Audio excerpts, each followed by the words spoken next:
has turned to shit. Every single place she's touched.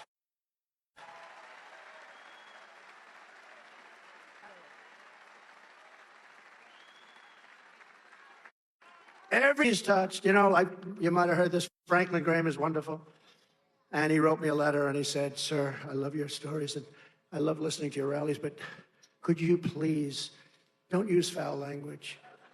Your speeches would be even better if you didn't use foul language."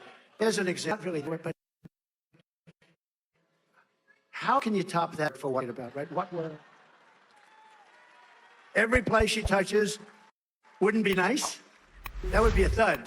It would land with a thud. No. And Franklin's probably right. I'm not sure I agree with him, but he guy actually. But he did say that to me. He said, "Please don't." And so I try and avoid it. My wife also, she says, "Please don't use foul language." But it's hard. You know, there's some words that can't be duplicated. They can't. I try, but it can't be duplicated. Comrade Kamala launched a radical left war on Pennsylvania energy that will destroy the economy of your state. On Kamala's first day in office, she shut down the Stone Pipeline, which I approve. She shut down drilling on all federal land. She re-entered the disastrous Paris Climate Accord. Do you know what that was? That was the worst deal, other than it sounds so nice, the Paris Climate. It basically said that this country is screwed. It said this country is going to pay billions and billions of dollars. Other countries are going to pay nothing. China, as an example, pays nothing because they consider it a developing nation. We're not. We better start developing fast or we're not going to have a country left. So I terminated it. We pay billions of dollars. Russia pays nothing. China pays nothing. India pays nothing. And they won't pay for years, but we pay because we're a bunch of suckers. And I terminated it. And one of the things that Harris did, because she's the one that pushed it, is they renewed it for even more money than they were paying before. It's the craziest I've ever seen. You'd almost think they hate our. Kamala Harris surrendered our independence, spent hundreds of billions of dollars on the Green New scam. She's trying to take away gas stoves, and she's vowed repeatedly that we will ban fracking. We will always ban fracking. She just said it today. I saw it, a clip from like 2 years ago. She said, no, I'm in favor of fracking, like last week. Oh, I'm in favor. Then they say clips. We will ban fracking. People in Pennsylvania are smart. They're awful. She will destroy. If you don't have fracking, you don't have a commonwealth. She also imposed a crippling natural gas export ban on Pennsylvania oil and gas, another catastrophe for your state. And this is all stuff that she's done. And I want to call up, I'm in with some friends on a very nice plane. It has a very nice television. And I'm watching RSBN, and I'm watching Fox, and I'm watching a lot of them. RSBN, by the way, how good is RSBN? You do a good job. So beautiful. It's like it's the Super Bowl every time we do a right? They do a great job. Thank you, RSBN. Where are you back there, RSBN? Thank you. Wow, what a job. What a job you do. We were watching, actually, RSBN. And there was a man there named Mark Caskey, the founder of Steel Nation. And he made the greatest speech. And it wasn't necessarily a Winston Churchill type speech, because Winston didn't wear a pith helmet. And Winston's hair wasn't quite as long as Mark's hair. And Winston was brought up in the Oxford tradition, but it was actually just as good. He actually gave me ideas. I thought I was the one that was exposing how bad it's going to be in Pennsylvania and our country if we stop doing the fossil fuel thing. Because in Germany they stopped, and the country was around. A coal plant a week. And Angela is no longer with us. She's no longer with us. But where is Mark Caskey? Is he still around? Oh, look at him right here. Oh, he's probably shocked. I don't know who the hell he is, but you gave the greatest speech. Would you come up? Can I shake your hand? Man, you are something, Mark.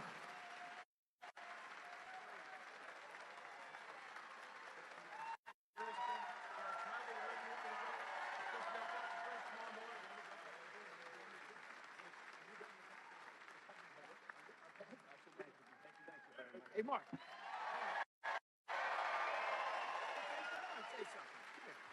He can say a little bit more, right? Winston Churchill, I'm not. I was born and raised in Carolina and Pittsburgh as an adult, and I've been a Yinzer for a long time, President. You know, the war on energy by the left, and it's not just here, it's worldwide. What's happening in Europe right now is a shame. To even think about EVs here in America when the technology's not there. We would have to cover 2/3 of America with solar panels to power this great country of ours. We have the Marcellus Shale right below our feet in West Ohio, Pennsylvania, New York, but New York's not bright to take advantage of it. That Cuomo family kind of shut that down a while ago, President. We were on stage with President Trump in 2019 at the convention center in Pittsburgh. We're gonna have better results this year, but the people behind me, let's stick together, all the oils and coal workers, nuclear workers, power plant workers. Let's put Mr. Trump over the.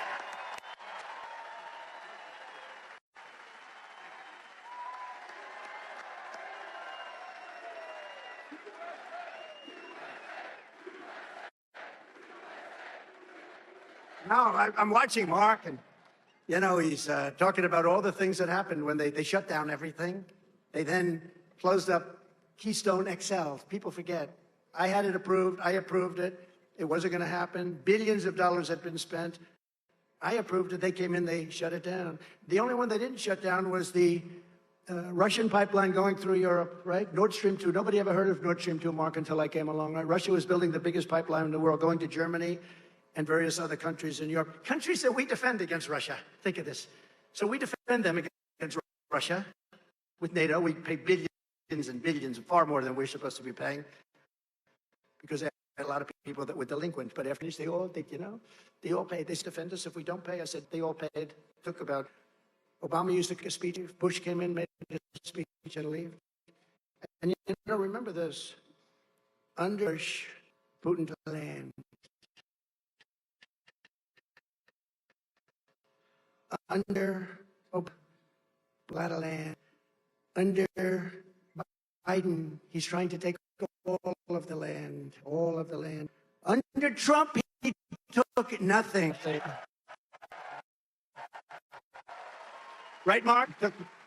Mark said, Mark, you have that speech, please. Give me a copy. But no, he named like 6 things that happened immediately.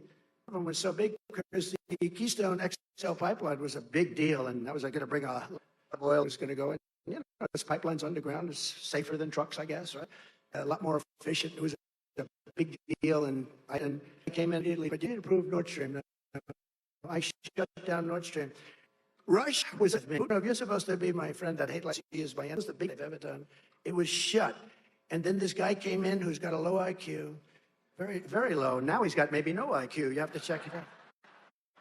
Immediately, the first thing he did was approve the Nord Stream pipe. And then they'd say, Mr. Congress, oh, look who we have. Byron, say that, please. Superstar of the future. He's already a superstar. He's a superstar of the future. Byron Donalds, Florida. Wow, that's nice to have here. That's good. He's great. He's great. He knows exactly what I'm talking about. That one is smart. You have some that aren't quite so good. But we have a group of people that are really great. So I stopped Nord Stream 2. Stopped it cold. Wasn't going to. This guy comes in, he approves it. Then they say, oh, Trump was nice to Russia. I wasn't nice to Russia. But you know what? Getting along with Russia is a good thing, not a bad thing. Getting along with these people is a good thing, not a bad thing. It's a smart thing to do. I got along with Kim Jong-un of North Korea. Remember, I walked over the first person to ever walk over from this country, and we also looked at his nuclear capability. It's very substantial. You know, getting along is a good thing. It's not a bad thing. The fake news would say, likes Putin or Putin likes him. Let me tell you. They said, President Xi likes Trump. That's a good thing, not a bad thing. But we were tough with China, too. We took in hundreds of billions of dollars worth of taxes and tariffs. No other president took in 10 cents. When we win on day one, I will tell Pennsylvania to